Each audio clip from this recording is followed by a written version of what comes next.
Chapter 97. It was in the autumn of the 6th year of beginning prosperity, AD 229, that the Wei army was defeated, with very great loss, by Lu son of Wu. Cao Zu's mortification brought on an illness from which he died in Luoyang.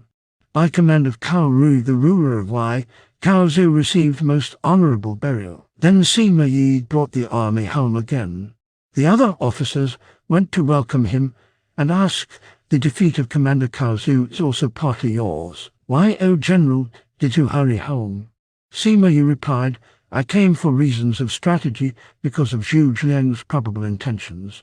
If he knows I have suffered a defeat, he may try to attack Chang'an. The whole West Valley land would be helpless if I did not return." They listened and smiled, for they thought he was afraid. Letters from Wu came to Shu proposing a joint attack on Wei and detailing their recent victory. In these letters 2 feelings were gratified, that of telling the story of their own grandeur and prowess, and that of furthering the design of a treaty of peace. The latter ruler was pleased and sent the letters to Zhu Zhiang in Hanzhong. At that time the army was in excellent state, the soldiers hardy, the horses strong. There were plentiful supplies of all kinds. Zhu Zhiang was just going to propose a new war. On receipt of the letter he made a great banquet to discuss an expedition. A severe gale came on from the northeast and brought down a fir tree in front of the general shelter. It was an inauspicious omen to all the officers, and they were troubled. Zhu Zhiang cast lots to know what portent was intended, and announced that gale signals the loss of a great leader. They hardly believed him. But before the banquet ended, 2 sons of Zhao Zilong, Zhao Tong and Zhao Guan, came and wished to see the Prime Minister. Zhu Zhiang, deeply affected, threw aside his wine cup and cried, "That is it. Zhao Zilong is gone." When the 2 young men came in, they prostrated themselves and wept, saying, "Our father died the night before the 3rd watch." Zhu Zhiang staggered and burst into lamentation. "My friend is gone. The country has lost its great beam, and I my right arm." Those about him joined in wiping away their tears. Zhu Zhiang bade the 2 young men go in person to Chengdu to bear the sad tidings to the emperor, and the latter ruler wept bitterly. "Zhao Zilong was my savior and friend. He saved my life when I was a child in the time of great confusion," cried the latter ruler. An edict was issued creating Zhao Zilong regent marshal and lord of Shunping, and giving burial on the east of Silky Hills near capital Chengdu. A temple was ordered to his memory, and sacrifices were offered in 4 seasons.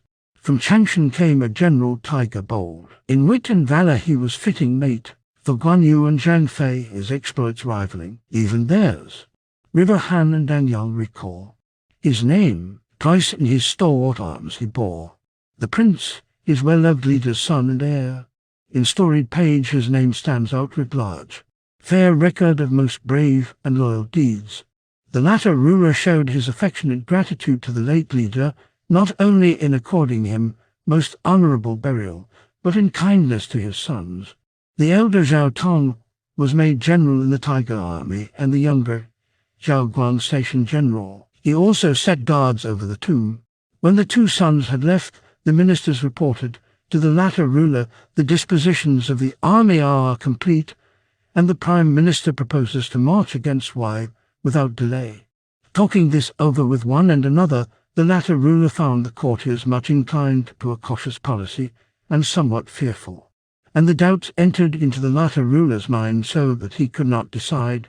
Then came a memorial from Zhu Zhiang, and the messenger, Yang Yi, was called into the presence and gave it to the latter ruler. The emperor spread it on the table and read, "The first ruler always said Han and rebels cannot coexist, a ruler's domain cannot be confined.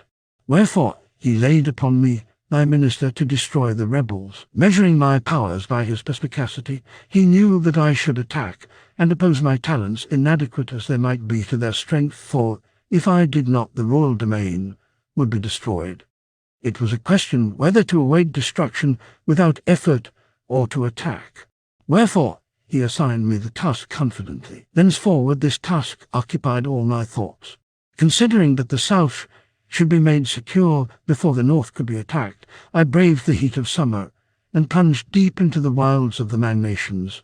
Not that I was careless of myself or the soldiers, but urged by the one consideration that the royal domain should not be restricted to the capital of Shu. I faced dangers in obedience to the first ruler's behest, but there were critics who said that I should not do it. Now the rebels have been weakened in the west and have become defeated in the east. The rule of war is to take advantage of the enemy's weakness, and so now is the time to attack. I shall discuss the various circumstances in order.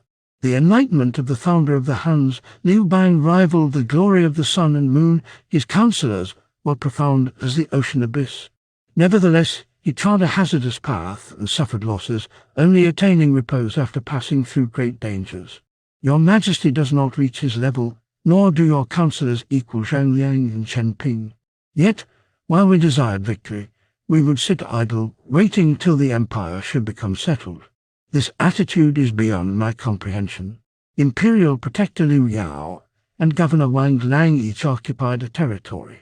They passed their time in talking of tranquility and discussing plans, quoting the sayings of the sages till they were filled with doubts and obsessed with difficulties. So this year was not the time to fight, nor next year the season to punish, and thus talking it came about that Sun Si grew powerful and possessed himself of all the Southland. This sort of behavior I cannot understand. In craft Cao Cao surpassed all humans.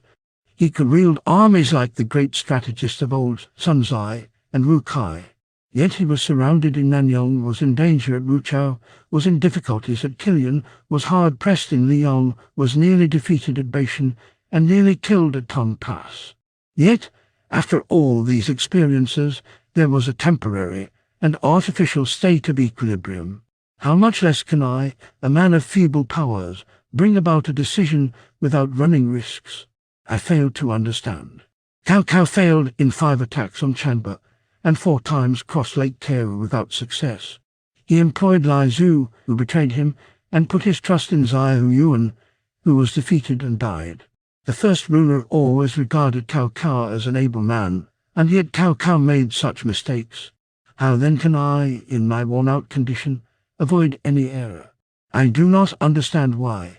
Only 1 year has elapsed since I went into Hanzhong, yet we have lost Zhao Zilong, Yang Kun Ma Yan, Yanzhai Ding Lai, Bo Shu Liu He Deng Tong, and others, and leaders of rank and generals of stations, to the number of near 80, all people unsurpassed in dash and valor, and more than 1,000 of the specialized forces of horse and trained cavalry of the Sioux and the Tangut tribespeople in the Gobi Desert, whose martial spirit we have fostered these 10 years all about us, and not only in one region.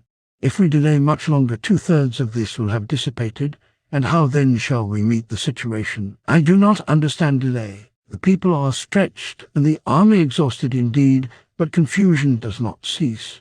If confusion does not cease, then whether we go on or stand still, the drain is the same. Does it seem that attack should not be made yet?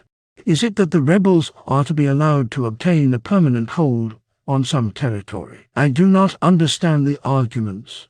A stable condition of affairs is indeed difficult to obtain. Once, when the first ruler was defeated in Jingzhou, Cao Cao patted himself on the back and said that the empire was settled. Yet, after that, the first ruler obtained the support of Wu and Yu on the east, took Ba and Shu on the west, and undertook an expedition to the north, wherein Zai Yun lost his life. So Cao Cao calculations proved erroneous, and the affairs of Han seemed about to prosper. But still later, Wu proved false to pledges. Our Guan Yu was defeated. We sustained a check at Zigri, and Cao Pai assumed the imperial style. Such events prove the difficulty of forecast. I shall strive on to the end, but the final result, whether success or failure, whether gain or loss, is beyond my powers to foresee. The latter ruler was convinced, and by edict directed Zhu Zhiang to start on the expedition. Zhu Zhiang marched out with 300,000 well-trained soldiers, Wei Yan leading the 1st Division, and made all haste to Chengkeng. The news soon reached Luoyang, and Sima Yi informed the ruler of Wei, who called his council. Then Cao Zhen stepped forth and said, "In the previous campaign I failed to hold West Valley land, and my disgrace is terrible to bear. But now I beg to be given another command that I may capture Zhu Zhiang.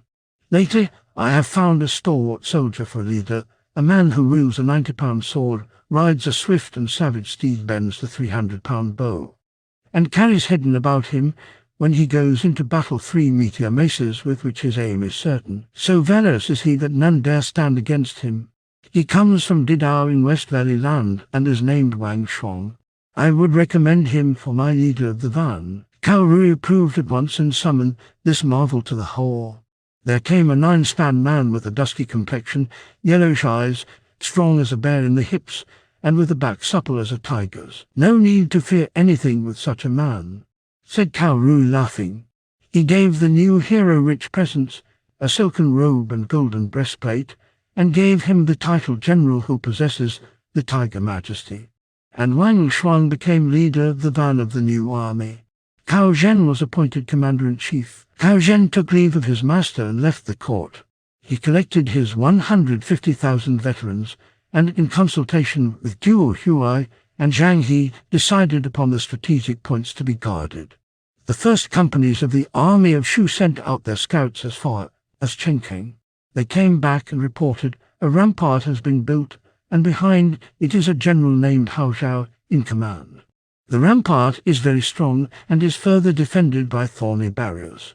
Instead of taking Chengkeng, which seems difficult, it would be easier to go out to Kishan by the Tabor Mountains, where is a practicable, though winding road.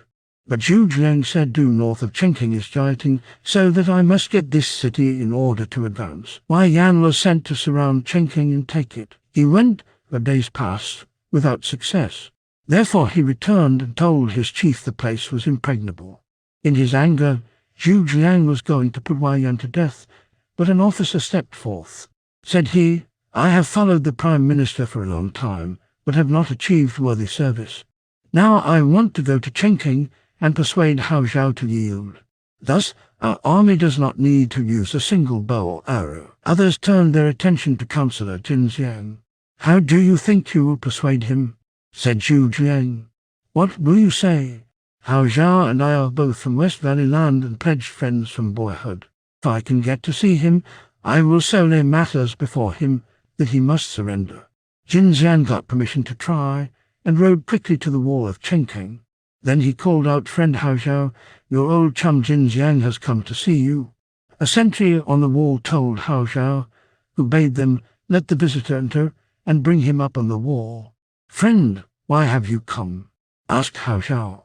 "I am in the service of Shu, serving under Zhu Jiang as an assistant in the tactical department. I am treated exceedingly well, and my chief has sent me to say something to you." Hao Zhao was rather annoyed and said, "Zhu Jiang is my enemy. I serve Wei while you serve Shu. Each serves his own lord. We were brothers once, but now we are enemies. So do not say any more." And the visitor was requested to take his leave. Jin Xiang tried to reopen the conversation, but Hao Zhao left him and went up on the tower. The Wei soldiers hurried Jin Xiang onto his horse and led him to the gate. As he passed out, he looked up and saw his friend leaning on the guard rail. He pulled up his horse, pointed with his whip at Hao Zhao, and said, "My friend and worthy brother, why has your friendship become so thin?" "Brother, you know the laws of Wei," replied Hao Zhao. "I have accepted their bounty, and if that leads to death, so be it. Say no more, but return quickly to your master and tell him to come and attack. I am not afraid." So Jin Xiang had to return and report failure. "He would not let me begin to explain," said he. "Try again," said Zhu Jiang. "Go and really talk to him." So the go-between soon found himself once more at the foot of the wall. Hao Zhao presently appeared on the tower, and Jin Xiang shouted to him, "My worthy brother, please listen to my words while I explain clearly. Here you are holding one single city. How can you think of opposing 100,000 troops? If you do not yield, you will be sorry when it is too late. Instead of serving the Great Han, you are serving a depraved country called Wei. Why do you not recognize the decree of heaven? Why do you not distinguish between the pure and the foul? Think over it." Then Hao Zhao began to get really angry. He fitted an arrow to his bow and he called out, "Go, or I will shoot. I meant what I said at first, and I will say no more." Again Jin Xiang returned and reported failure to Zhu Jiang. "The fool is very ill-mannered," said Zhu Jiang. "Does he think he can beguile me into sparing the city?" He called up some of the local people and asked about the forces in the city. They told him about 3,000. "I do not think such a small place can beat me," said Zhu Jiang. "Attack quickly before any reinforcements can arrive. Thereupon the assailants brought up scaling ladders, upon the platforms of which 10 or more men could stand. These were surrounded by planks as protection.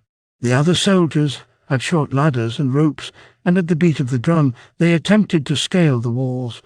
But when Hao Zhao saw the ladders being brought up, he made his soldiers shoot fire arrows at them. Zhu Jiang did not expect this. He knew the city was not well prepared for defense, and he had had the great ladders brought up and bade the soldiers take the wall with a rush. He was greatly chagrined when the fire arrows set his ladders on fire, and so many of his soldiers were burned. And as the arrows and stones rained down from the wall, the soldiers of Shu were forced to retire. Zhu Jiang angrily said, "So you burn my ladders? Then I will use battering rams." So the rams were brought and placed against the walls, and again the signal given for assault. But the defenders brought up great stones suspended by ropes, which they swung down at the battering rams and so broke them to pieces. Next the besiegers set to work to bring up earth and fill the moat, and Luo Hua led 3,000 soldiers to excavate a tunnel under the ramparts.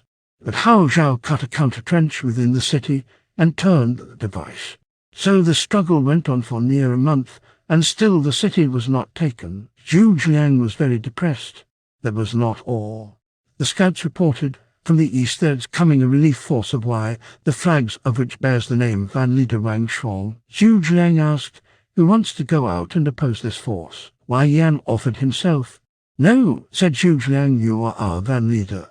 We must test Wang Shuang first." General Zaicheng offered his services.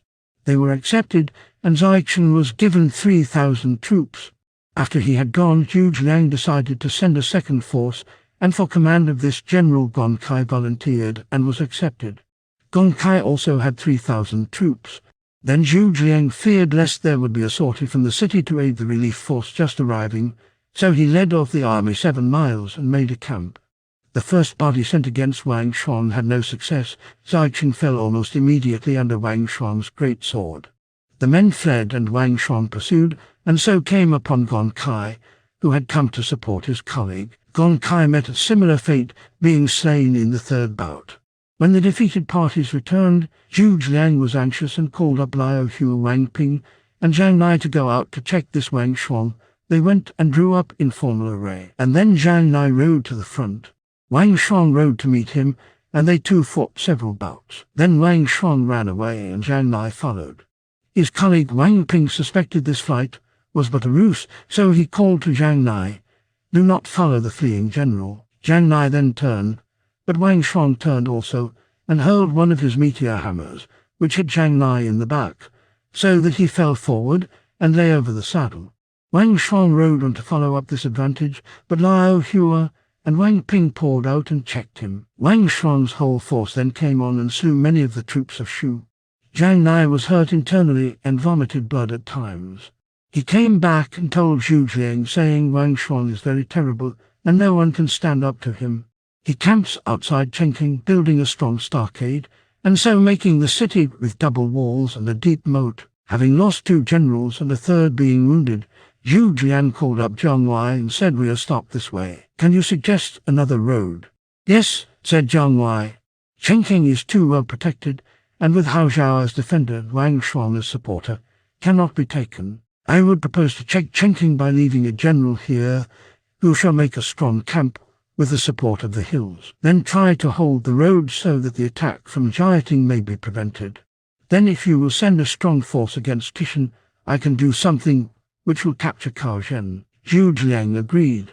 He sent Wang Ping and Lai Hu to hold the narrow road to Jiating, and Wei Yan was sent to guard the way from Chengqing. And then the army marched out of the Zai Valley by a small road and made for Kishan.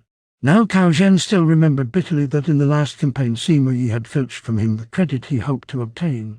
So, when he received the commission of defending the capitals against the invading forces, he detached Luo Hua and Sun Lai and sent them to hold positions east and west. Then he had heard that Chengqing was threatened, so had sent Wang Shuang to its relief, and now to his joy he heard of his henchman's success. He placed Grand Commander Fei Yao in command of the van and stationed other generals at strategic and commanding points. Then they caught a spy. He was taken into the presence of the commander-in-chief to be questioned.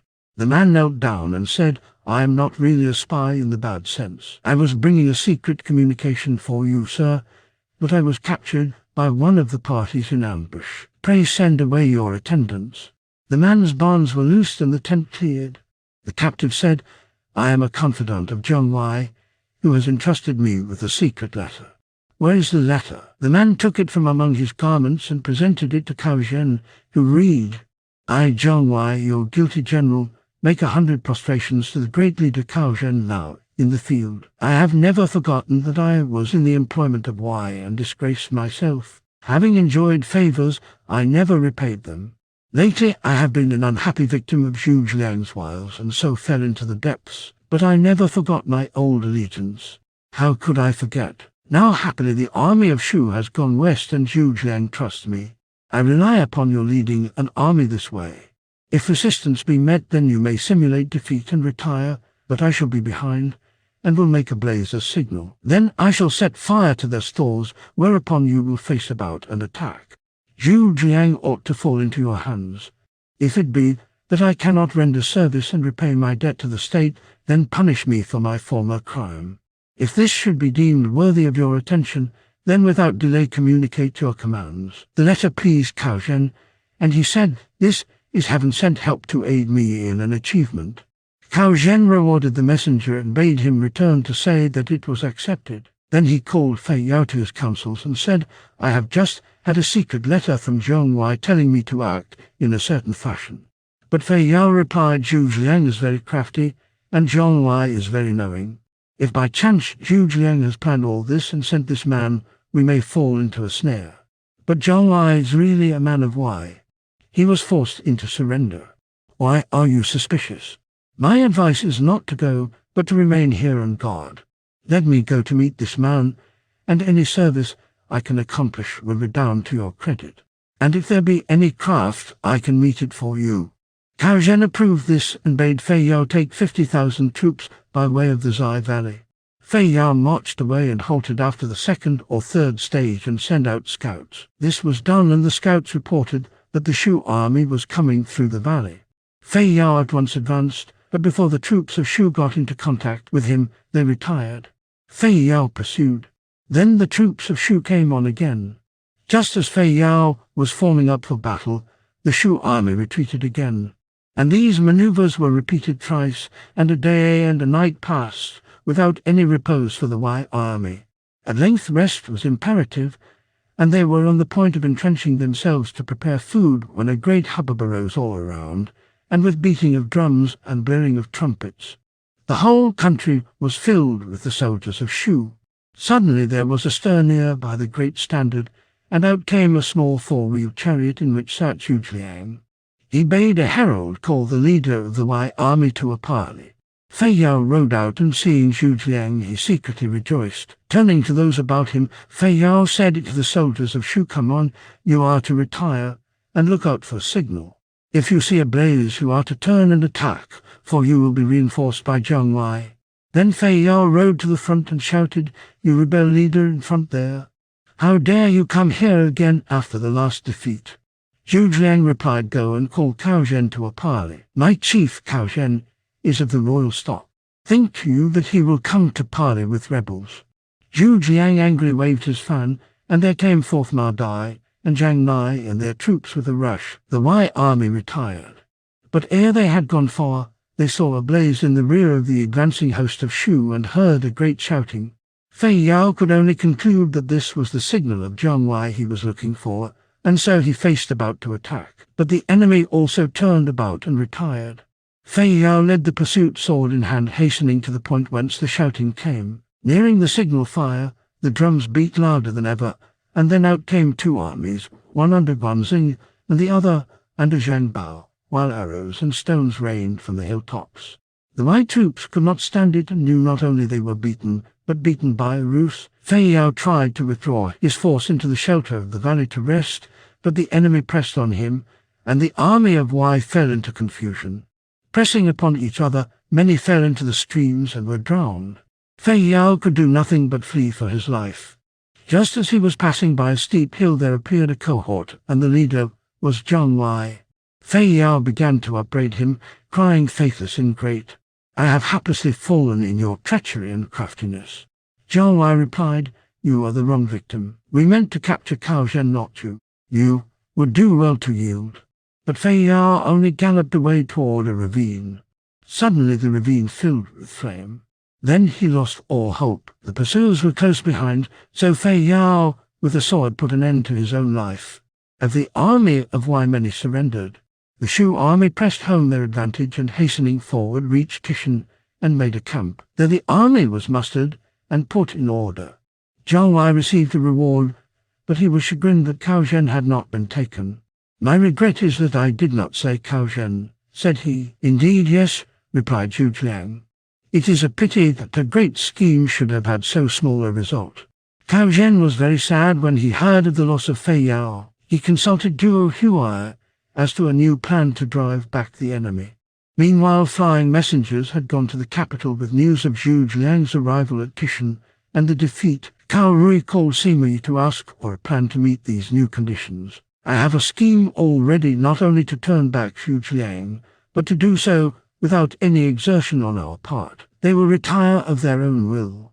Cao Zhen's wits are dull, so he fights on Sima's strategy. The strategy will appear in the next chapter.